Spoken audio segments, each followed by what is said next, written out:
자, 안녕하십니까. 오늘은 시폰 케이크를 만들겠습니다. 이름도 아주 좋은 시폰 케이크입니다. 우아한 케이크예요. 자, 시폰, 실크란 뜻이고요.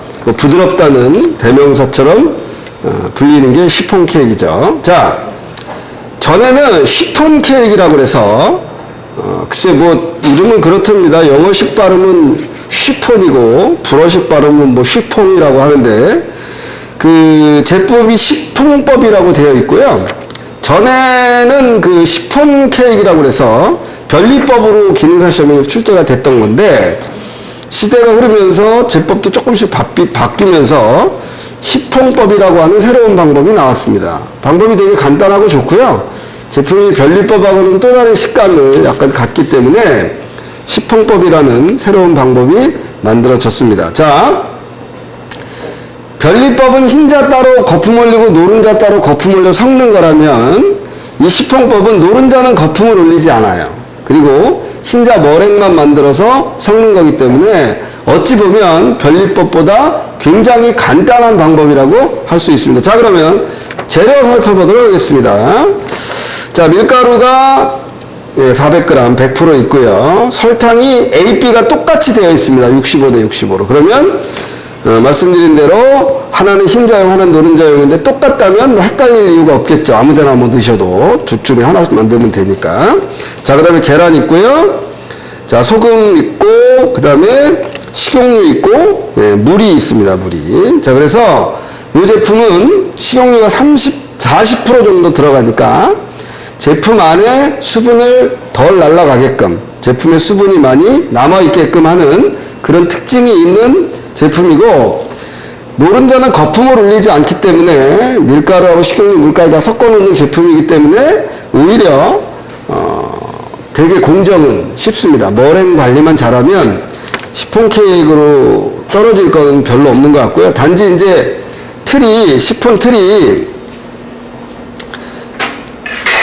이렇게 생겼어요. 그래서 가운데 이렇게 기둥이 있고 팬이 있어서 팬닝할 때 좀 불편한 정도? 그런 불편함은 좀 있을 수 있겠고요. 그 나머지는 오히려 변리법보다 힘도 덜 들고 어차피 흰자는 기계로 올릴 수 있으니까 오히려 간단한 제품이 되겠습니다. 자, 그러면 시폰법으로 제조를 해보도록 하겠습니다. 자, 그러면 시폰 케이크를 시작하도록 하겠습니다. 자, 계란 분리하는 거는 영상을 안 보여드렸는데 흰자에 노른자가 들어가는 거 절대 안 된다 그랬죠? 그것만 유의하시면 되겠고요. 자, 계란은 이렇게 준비를 하시면 되고 미리 가루는 채치시고 그 다음에 체크를 하나씩 하면 되겠는데, 자, 제발 항상 틀을 먼저 준비하시고 가는 게 좋습니다. 자, 준비가 됐으니까 조금 밀어두고요. 자, 틀에서 제품이 잘 빠지도록 해주는 걸 이형제라고 하죠. 그래서 틀에다가 기름기가 있는 거를 발라서 유동 파라핀 오일이라든가 쇼트닝 같은 걸 발라서 떨어지게 하는데, 시폰 케이크는 자, 물을 뿌려줍니다. 스프레이로 물을 뿌려주는데 이유는 뭐냐면 여기에 묻은 약간의 기름이 계란 거품을 삭게 할 수 있기 때문에 그 작은 기름도 계란 거품에 영향을 주기 때문에 물을 뿌려요. 그래서 나중에 그 설거지 할 때 좀 많아져요. 아무리 깨끗하게 해도 들러붙기 때문에. 그러나 시폰 케이크를 부드럽게 만드는데 그 약간의 여기에 바르는 기름도 중요하다라고 생각이 돼서 물로 뿌립니다. 그래서 스프레이로 먼저 틀에 물을 뿌립니다.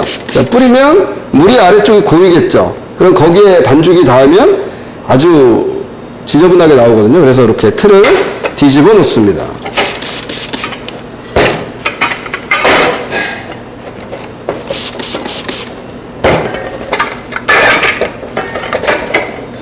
자, 4개가 나오니까 4개를 준비해 놓고요. 이 틀은 공간을 위해서 뒤에 4개 끼워 놓도록 하겠습니다. 자, 이렇게 준비가 틀이 됐으면, 자, 그 다음에는 항상 가루 종류를 채를 쳐놓고 시작하시는 게 좋다고 말씀드렸죠. 자, 이것도 베이킹 파우더가 있기 때문에 같이 베이킹 파우더랑 채를 쳐야 되겠습니다. 자, 이렇게 밀가루랑 베이킹 파우더를 미리 섞어 놓고요. 자, 설탕이 2개라 양이 같지만 양이 같아서 설탕끼리 헷갈릴 수는 뭐 없겠죠. 똑같은 아무거나 넣어도 되는데 노른자에 소금이 들어가야 돼요. 그래서 섞지 마시고 소금을 섞어 있는 게 구분이 좀 되겠죠. 그죠? 입자가 굵으니까. 그래서 소금 있는 게 노른자용이다 라고 하시면 되겠습니다. 이거는 노른자를 휘핑을 안 하는 경우이기 때문에 굉장히 간편합니다. 자, 이렇게 준비되어 있으면 가루를 채치도록 하겠습니다. 자, 영상은 이렇게 손잡이 달려있는 걸로 해서 이렇게 그릇에 채를 치는 게 편한데 시험장에 가서 뭐 채가 크거나 그러면 밑에다 종이를 깔고 치시면 되겠고요. 자, 이렇게 박력분은 항상 이렇게 덩어리 져 있는 것들이 많아요. 자, 그래서 이렇게 좀 부셔서 채를 치겠습니다. 자, 이렇게 눌러서 빠진 거는 아무래도 덩어리가 질 확률이 많기 때문에 거품면 케이크의 밀가루를 채를 한 번 더 쳐주는 거를 권장을 드린다고 말씀을 드렸죠. 자, 그래서 이렇게 다시 한번 채를 치겠습니다. 자, 두 번째 채를 칠 때는 첫 번째보다 이미 공기가 들어가 있기 때문에 훨씬 잘 쳐지는 걸 볼 수가 있습니다.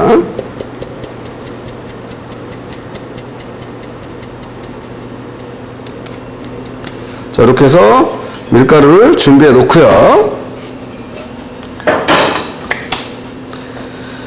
자, 이제는 노른자를 먼저 만들어 놓고 흰자를 돌리셔도 돼요.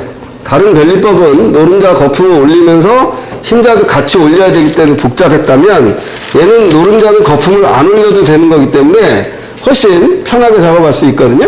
자, 그럼 먼저 노른자를 풀어주도록 하겠습니다. 자, 거품기 좀 주세요. 자, 그럼 먼저 노른자를 알끈이라든가 막 피막을 좀 제거하기 위해서, 풀어주기 위해서 먼저 좀 풀어줍니다.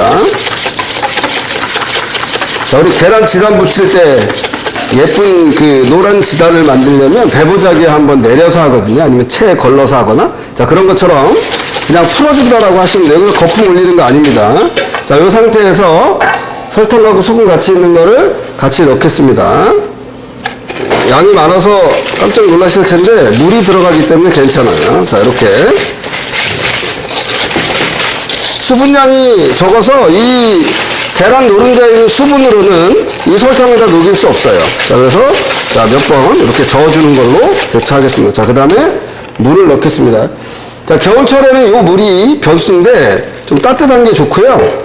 여름철에는 뭐 그렇게까지 신경을 안 쓰셔도 됩니다. 자, 보통 제과의 반죽 온도가 22도에서 24도이기 때문에 이 정도에서 섞어주시면 되겠어요. 자, 여기서 거품이 절대 올라올 수 없기 때문에 올리는 게 아니기 때문에 굳이 뭐 오래 섞으실 필요는 없고요. 자, 그렇게 거품에 들어가면 안 좋다라고 하는 식용유를 넣고 섞습니다. 그래서 식용유도 넣어주도록 하겠습니다. 식용유량이 굉장히 많아요. 40%면. 자, 이렇게 해서 식용유까지 넣어주고요. 흰자는 좀 이따 돌릴 거고요. 자, 이렇게 해서 식용유까지 섞어요. 자, 처음에 넣으면 이제 물하고 기름이기 때문에 약간 겉도는 듯한 느낌이 있는데 상관없습니다. 자, 이렇게 섞어주시고요. 자, 다 섞였으면 이렇게 분리 안 되고 따로따로 놀던 게 합쳐지면 더 이상 믹싱이 무의미해요. 거품 올리는 게 아니기 때문에. 그리고 식용유 때문에 거품이 올라올 수도 없죠. 자, 그러면 이제 가루를 섞도록 하겠습니다. 자, 가루는 항상 죽어가고 스텐볼이 반대 방향으로 가게끔. 자, 사이드가 잘 안 섞여요. 항상 뭉치는 건 사이드가 잘 뭉치니까. 그리고 가운데도 거의 같은 비율로 계속 져주는데 버벅거리지 마시라고 항상 제가 말씀을 드립니다. 여기서 좀 과감하게 하셔도 돼요. 여기서는 망치고 자시고 할 게 전혀 없는 그런 상황이기 때문에 자, 저어주시고 뭐 사이드 저어주시고 자, 가운데 적고 테두리 적고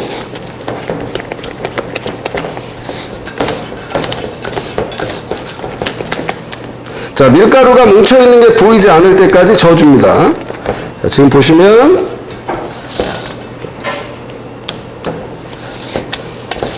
자, 반죽 상태가 이렇습니다. 자, 몽골이 진 게 없이 이렇게 걸쭉해질 때까지 이렇게 저어주시면 되겠습니다.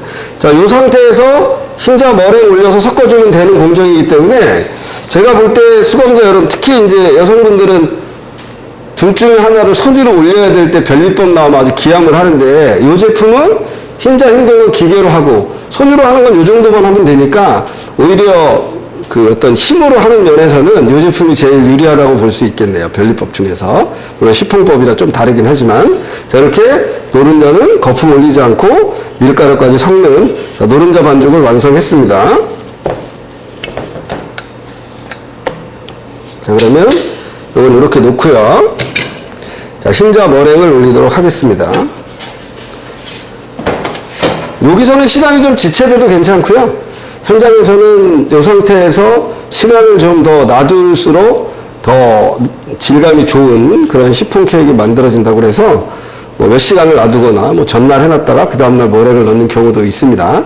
그러나 시험장에서는 제한 시간이라는 게 있기 때문에 우리에게 주어진 제한 시간이 1시간 40분이에요. 그럼 1시간 40분인데 시폰 케이크 틀이 되게 높아요.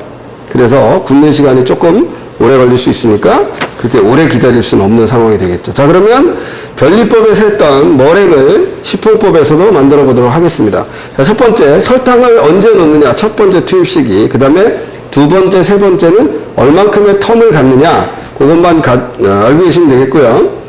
너무 고속으로만 진행을 했을 때는 마지막에 너무 드라이 피크에 아주 뻑뻑한 머랭이 만들어질 수 있기 때문에 어느 정도는 중속을 유지해 주는 것이 좋다. 조금 답답하더라도. 그래서 중속에서 머랭이 마무리가 됐을 때 가장 안정적인 제품을 만들 수 있다는 걸 꼭 염두에 두시고, 자, 그럼 지금부터 머랭을 만들도록 하겠습니다.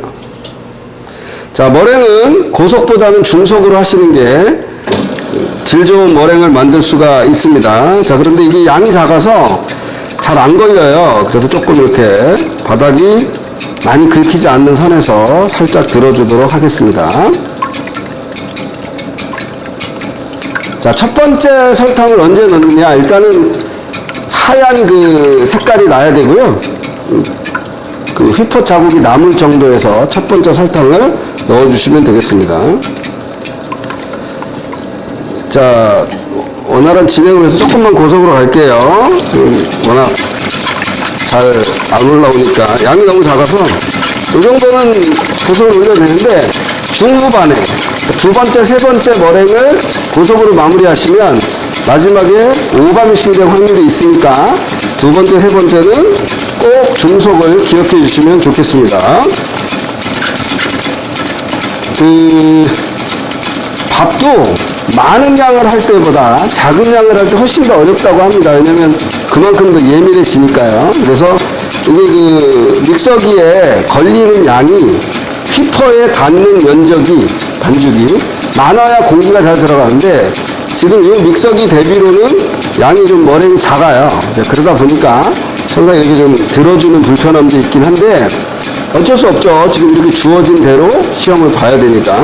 전에 빵도 그런 게 있는 것 같아요. 전에보다 양이 자꾸 주는데 제한 시간 안에 전량을 제출하기 위해서 그렇게 하거든요. 그 전에는 저희 같은 경우 시험 볼 때는 뭐 한 30년 전에는 1kg 반죽에서 두 판만 제출하고 두 판은 그냥 걷어가고 이랬었는데, 요즘에는 뭐 수험자들이 왜 다 안 만드냐, 제한 시간 안에 다 만들어는 걸 테스트해야 되는 게 아니냐, 뭐 이런 민원도 들어오고 그런다 그럽니다. 어쨌든 전량을 다 만들다 보니까 공정이 많은 제품을 다 만들기에 시간이 좀 버거운 것도 있고 해서 요즘은 뭐 자꾸 양이 좀 작아지는 추세이긴 합니다만, 이 반죽기로 놓고 보면 양이 작아지는 것만이 좋은 건 아니에요. 이것도 지금 머랭이 양이 어느 정도 되면 훨씬 더 지금보다 빨리 올라올 수 있거든요. 자, 지금 어느 정도 올라왔기 때문에 속도는 다시 중속으로 바꿔놓고요. 자, 설탕 첫 번째 투입 시기를 보도록 하겠습니다. 자, 지금 반죽량이 작고 그래서 화면으로 잘 안 나오니까 잠깐 끄고 제가 보여드리도록 하겠습니다. 자, 어느 정도일 때 설탕을 넣느냐. 자, 이렇게 해서, 자, 이렇게 요 정도일 때 설탕을 넣고요. 자, 요거를 보면 우리가 손으로 할 때는 뒤집어서 쏟아지지 않을 때 넣으라고 했는데, 자, 이렇게 하면 이렇게 머랭이 이렇게 움직이죠. 이렇게 이때 넣습니다. 그러니까 손반죽 할 때보다는 조금 이른 시점에서 설탕을 넣는다고 기억하시면 되겠습니다. 자, 다시 끼워서 설탕을 넣도록 하겠습니다.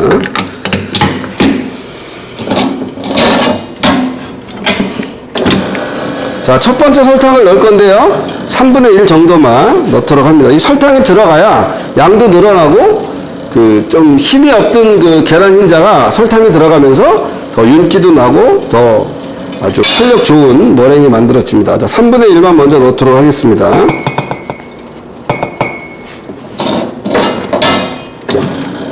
자, 지금부터는 이제 중속으로 계속 할 거고요. 자, 지금부터 설탕이 녹으면서 계란의 거품이 계속 유지가 돼야 되기 때문에 너무 고속으로 돌려서 공기가 많이 들어가서 하드한 또는 드라이한 피크의 머랭이 만들어지면 저 노른자 반죽이랑 섞을 때 안 없어져요. 계속 하얀 게 남아 돕니다. 그러면 계속 신경 쓰이겠죠? 그래서 흰자를 계속 없애려고 하다 보면 나중에 부피감이 꺼지는, 부피감이 잘 안 나오는 그런 제품이 만들어질 수도 있습니다. 자, 그러면 첫 번째 설탕을 넣고 머랭에 두 번째, 세 번째는 언제 넣느냐?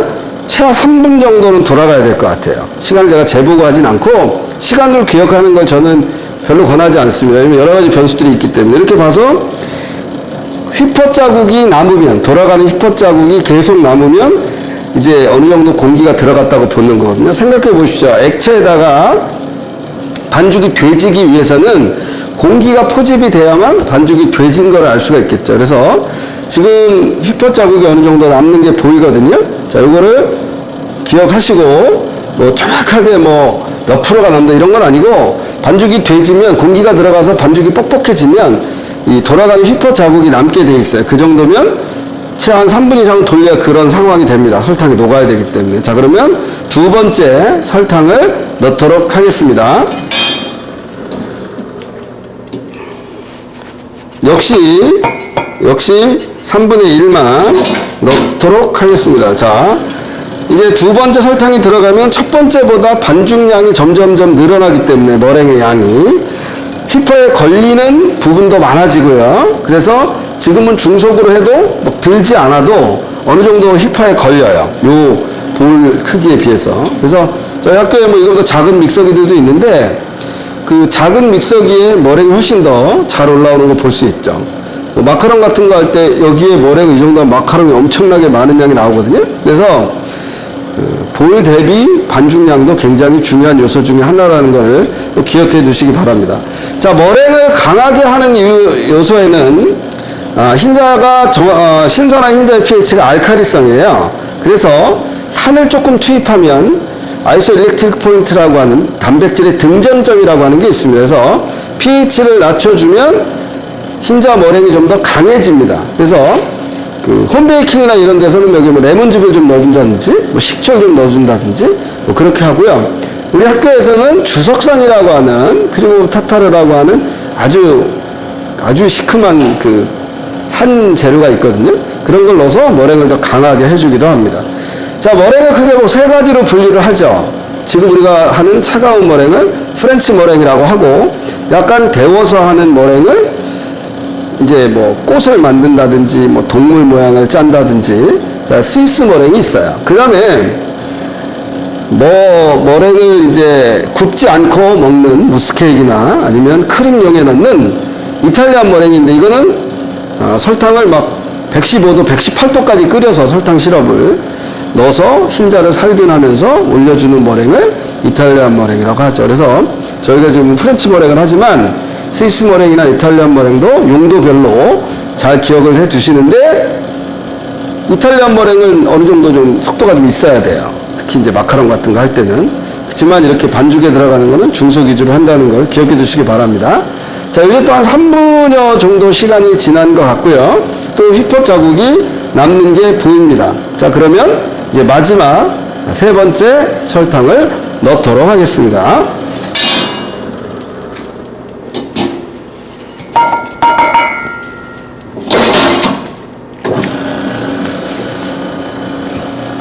자, 머랭이 이 제품에서는 가장 중요한 요소겠죠. 아까 노른자 반죽을 할 때 실력이 있는 사람, 실력이 없는 사람 별로 구분이 안 돼요. 누구나 그냥 잘 섞습니다. 그리고 다른 재료들에 비해서, 다른 제품에 비해서 밀가루 덩어리가 잘 지지도 않아요. 물이 들어가는 거기 때문에. 그러나 이 머랭은 지금부터 머랭을 잘 올려서 섞어서 팬닝을 어떻게 하느냐. 이건 무늬내는 것도 없고 구워서 뭐 많은 것도 없어요. 그냥 식품 틀에 구워내면 끝나거든요. 그러니까 뭐 물론 이제 뭐 행주로 덮어 나중에 빼는 공정이 있긴 한데 뭐 무늬를 내거나 많은 거에 비해서는 굉장히 간편하죠. 그러니까 팬닝만 잘하면 돼요. 그러니까 굉장히 공정이 단순하지만 그럴수록 이 머랭이 차지하는 비중은 크겠죠. 머랭이 너무 묽게 올라온다거나 너무 드라이하게 올라오면, 건조하게 올라오면 둘 다 안 좋을 수 있다. 제가 항상 강조합니다. 머랭은 끝이 45도로 휘는 거, 새 부리 모양이 되도록 만든다. 그거를 기억하시면 되겠어요. 뭐 손가락으로 찍어서 이렇게 보셔도 되고, 뭐 양이 작고 뭐 믹서기가 아담한 사이즈니까 전체적인 휘포로 찍어서 들었을 때 새 부리 모양이 나올 때까지 하시면 되겠고요. 소프트롤 케이크에서 별리법을 했었는데 걔보다는 조금 더 강하게 올라오는 것도 괜찮습니다.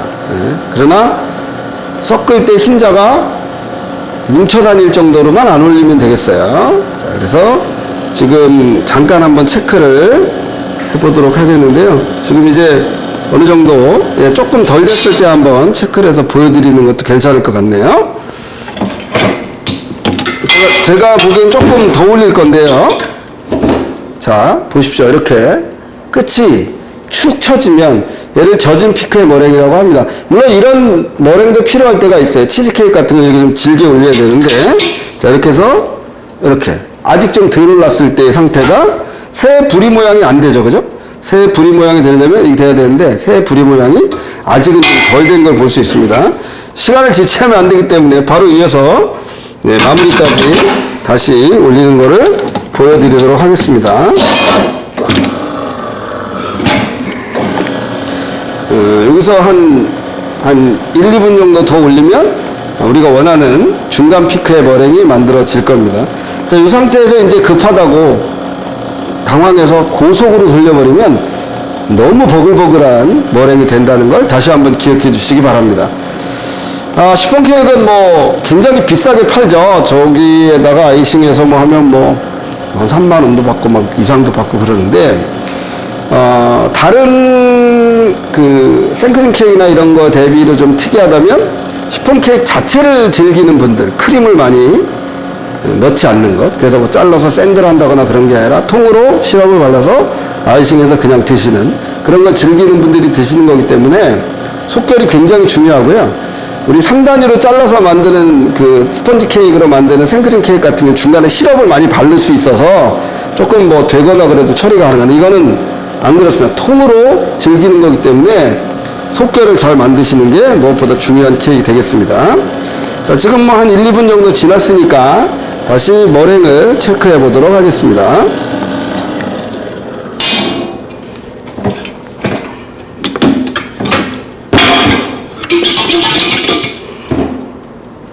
자, 이렇게 머랭이 뾰족해야 되는데, 자, 이렇게 아까 축 처졌던 머랭이 지금 이제 이렇게 새 부리 모양이 확연히 되는 걸 볼 수가 있죠. 자, 조금 뭐 질다는 느낌이 좀 있네요.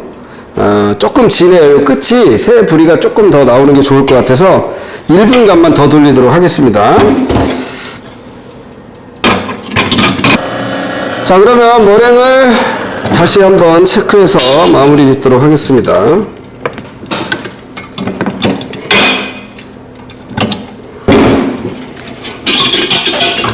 자, 아까 끝이 잘 안 섰던 머랭이 이렇게 45도로 휘어지는 걸 볼 수 있죠. 자, 충분히 새 부리 모양이 살아 있습니다. 이렇게 새 부리 모양이 이렇게 딱 쓰죠. 이렇게 또 요것만 기억해 두시면 머랭은 뭐 실패할 요인이 별로 없을 것 같아요. 자, 그럼 이 머랭을 가지고 노른자 반죽과 섞는 걸로 가보도록 하겠습니다. 자, 이제 노른자에다 머랭을 섞을 건데요. 뭐 한 방에 다 넣으셔도 되고, 나눠 넣으셔도 되는데 아무래도 초보자들은 나눠 넣는 게 좋겠죠. 왜냐면 얘는 된 반죽이고 얘는 좀 더 묽은 반죽이기 때문에 어느 정도 점차적으로 점진적으로 섞어주는 게 더 잘 섞일 수 있을 겁니다. 자, 그럼 먼저 머랭을 3분의 1만 먼저 넣고 만들도록 하겠습니다. 자, 이 정도면 3분의 1 정도 들어간 것 같아요. 자, 역시 머랭을 섞을 때는 바닥하고 사이드하고 중앙이 항상 같은 비율로 섞이도록 하고요. 지금 나무주걱으로 섞는데 벽을 잘 긁으려면 고무주걱도 괜찮아요. 양이 많아서 지금 나무주걱으로 섞고 있는데, 자, 이렇게 해서 벽을 긁을 때는 이렇게 고무주걱이 깔끔하게 긁어집니다. 자, 고무주걱이 조금 손잡이가 굵은 게 있어서. 자, 이 정도만 섞으시고요. 자, 이제 머랭을 다 여기다 넣어줄 겁니다. 자, 3분의 1의 머랭 말고, 여기서 만약에 시간이 좀 지체돼서 머랭이 많이 버글버글하면 요걸 한번 돌려서 쓰시면 되겠고요. 지금은 그렇게 안 해도 될 정도로 머랭이 상태가 아직 괜찮기 때문에 자, 그냥 넣도록 하겠습니다.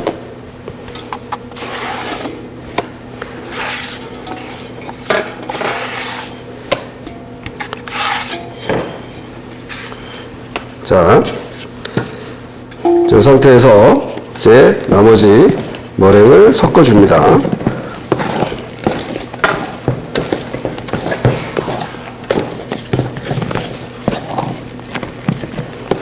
자, 이렇게 나무주걱으로 섞으면 힘이 있어서 잘 섞이고요. 마무리 할 때는 나무주걱으로만 하지 마시고 이 사이드 긁을 때 구석진데 긁을 때 잘 나무주걱은 잘 안 긁어지는 게 있으니까, 자, 이렇게 한 상태에서 이제 깔끔하게 고무주걱으로. 자, 항상 바닥을 잘 섞으셔야 돼요. 바닥이 잘 섞여야 전체적인 반죽의 상태가 좋아집니다.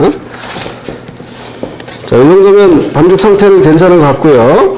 자, 여기서 비중을 한번 체크하고 팬닝에 들어가도록 하겠습니다. 그럼 비중을 재보도록 하겠습니다. 제 물무게는 미리 계산을 해놨고요. 컵무게 빼고 물무게는 순수한 물의 무게는 116g이었거든요. 자, 그러니까 이렇게 해서 컵을 준비하시고, 가능하면 가운데 있는 반죽을 제일 평균적인 반죽이어야 되겠죠. 자, 이거 넣고 막 작업 때 꽝꽝 두드리시는 분이 계시는데, 자, 그러면 반죽이 더 많이 들어가겠죠. 그래서 이게 꽝꽝 치시면 안 돼요. 그럼 반죽이 더 많이 들어가니까 반죽이 더 무거워지면 정상적인 비중 체크가 될 수 없겠죠. 자, 이게 스포츠웨어 같은 걸로 깔끔하게 마무리 해주시는 방법도 있고요. 이거 몇 g이 그 표준이 되는 거기 때문에 되게 중요합니다. 자, 지금 64g, 0.5가 조금 넘네요. 0.5 조금 넘는데 괜찮습니다. 비중 좋아요.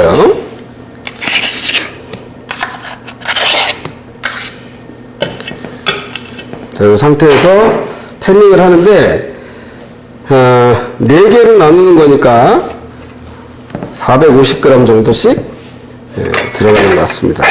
자, 이렇게 해서 푸셔도 되고 반죽에서 마이너스로 가셔도 되고 상관없는데, 자, 450g씩 가능하면 작은 그릇으로 떠서 이렇게 붓도록 할 텐데, 짤주머니를 담아서 이렇게 넣는 경우도 있어요. 짤주머니 좀 큰 거에다 담으면 훨씬 편한데, 한 가지 이제 문제는 그 짤주머니에 담고 짜는 동안 거품이 삭을 수가 있어서 별로 권장하고 싶은 방법은 아닌 것 같고요.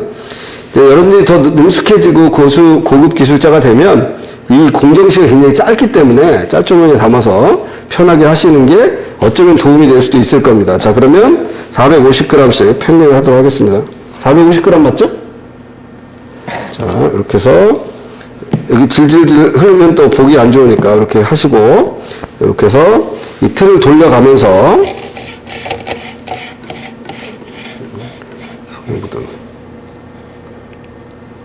450이면 많겠는데.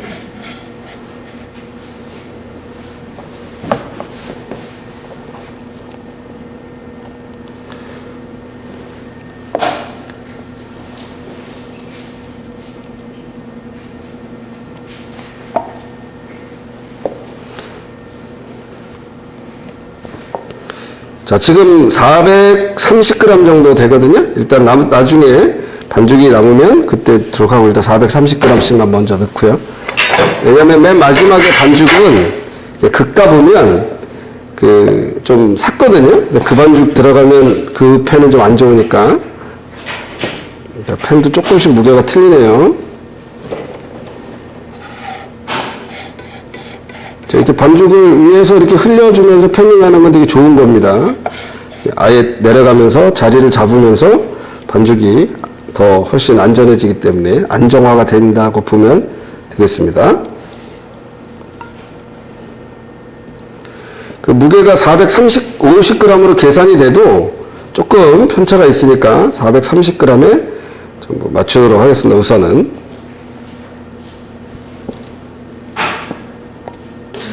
자, 패닝이 끝나면 먼저 팬에 묻어있는 반죽을 이렇게 한 번씩 정리를 좀 해주시고요. 사실은 이 부분이 나중에 뒤집어서 윗면이 바닥으로 갈 거라서 그렇게 뭐 모양이 중요한 건 아닌데 그래도 이렇게 반죽이 옆에 묻어있거나 그러면 안 좋으니까 이렇게 한번 닦으시고요.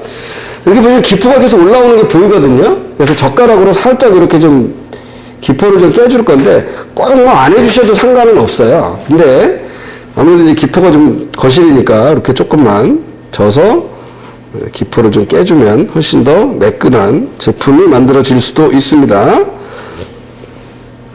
이게 패닝하는 시간이 좀 길어서 그래요. 바로 패닝하면 안 이런데 시간이 지나면 이 안에서 자연적으로 이제 기포가 발생하기 때문에 자, 이렇게 할 거고 항상 이렇게 패닝하다 보면 사실은 맨 마지막 게 제일 부피감이 적습니다. 왜냐면 긁어서 넣기 때문에. 그래서 저는 뭐 한 가지 팁이라고 한다면 맨 마지막 거를 한 1-20g 더 넣어야 두께가 똑같이 나온다고 항상 생각을 합니다. 그래서 계산해서 450에서 430에서 마지막에 좀 넣는데 이렇게 항상 하다 보면 이렇게 높낮이가 많이 나거나 그러면 뭐 보기도 흉할 뿐더러 굽는 시간이 달라져요. 그래서 이 높이를 맞추는 건 굉장히 중요합니다. 자, 그러면 오븐으로 이동해서 굽도록 하겠습니다. 자, 이제 시폰을 굽도록 하겠습니다. 자, 먼저 오븐에 넣고 설명을 할게요.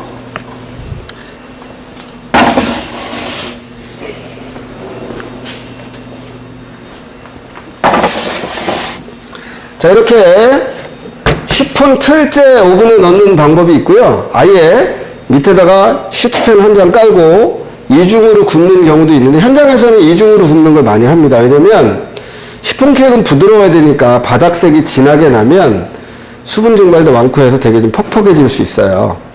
시폰이 비단이란 뜻이라 그랬잖아요. 부드러운 속결을 만드는 게 제일 중요하기 때문에 그렇게 굽는데 저에게는 항상 시간이라는 제약이 있어요. 그러다 보니까 이렇게 굽는 게 더 빨리 굽을 수 있고요. 만약에 밑에 팬을 놓고 이중으로 굽는다면 아래가 철판이 하나 달궈진 다음에 그 다음에 이 시폰팬이 달궈져야 되니까 아무래도 아래 온도가 한 10도 정도 더 높은 게 좋겠고요. 자, 이제 오븐이 지금 뭐 160도로 세팅했는데 한번 165도까지 올라가고 그래요. 국산 오븐들의 이제 단점이긴 한데 이 오븐이 대부분 시험장에 있는 뭐 대형이라는 회사의 오븐이기 때문에 거의 뭐 그 정도의 편차는 있다고 봐지거든요. 자, 그러면 시폰은 바닥색이 많이 날수록 좋을까요? 낮지 않는 게 좋을까요? 바닥색이 연할수록 좋습니다. 그래서 온도를 한 10도 정도만 낮춰서 굽도록 하겠습니다.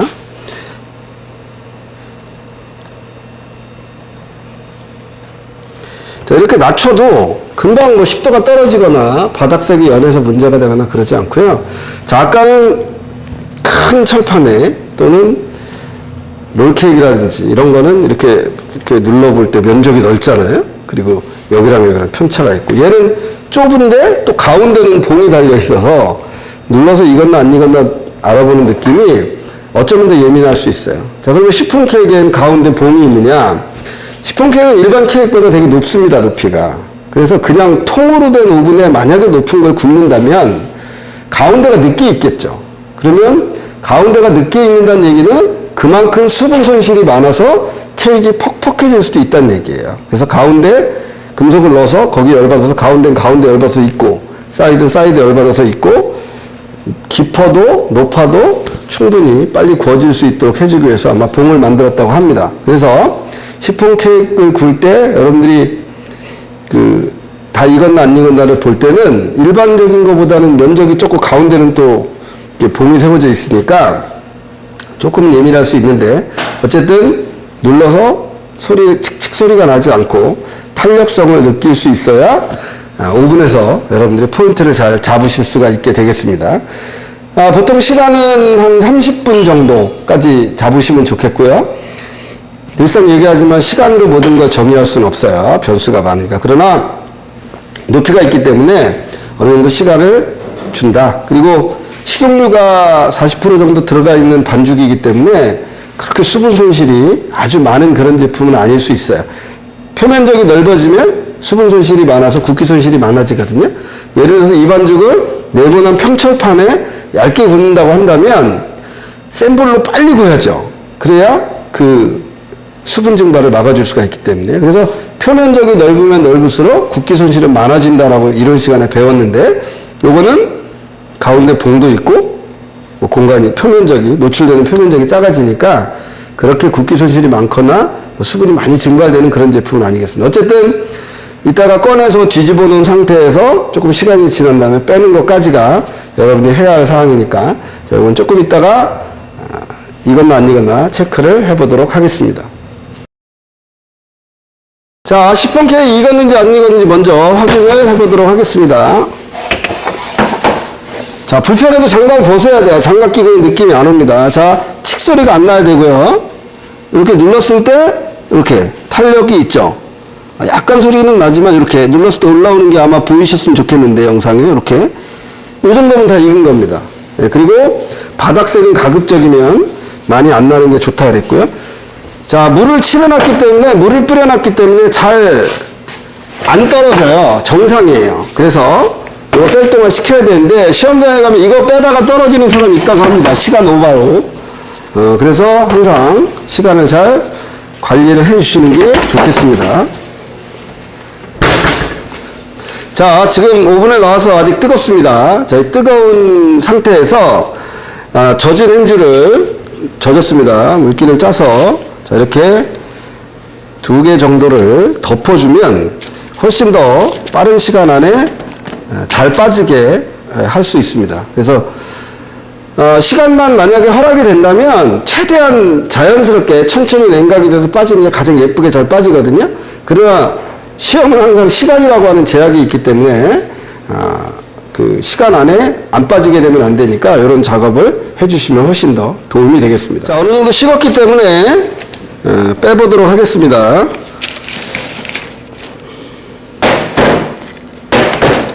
자, 아까 이렇게 볼록볼록 올라왔던 것들이 다 평평하게 됐죠?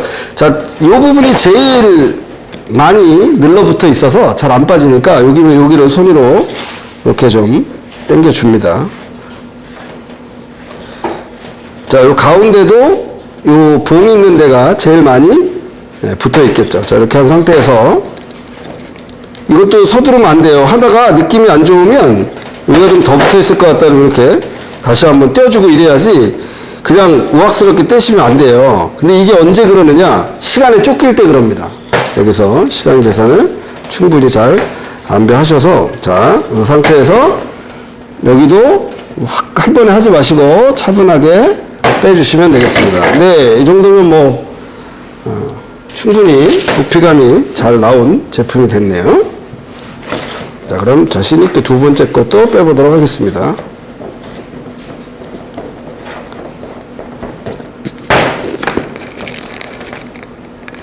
자, 이때 주의할 점은 아무리 잘 된다고 해도 그냥 확 빼지 마시고 시폰을 좀 돌려가면서 빼주시는 게 관건이 되겠습니다. 여기도 마찬가지예요.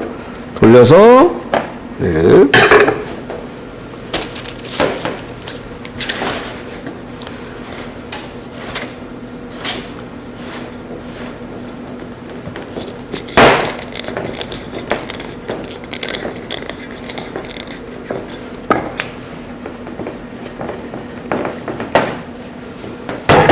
잘 나온 걸 앞쪽으로. 자, 여기 맨 마지막 반죽이라 조금 부피감이 조금 적네요. 그람수는 조금 더 넣는데도.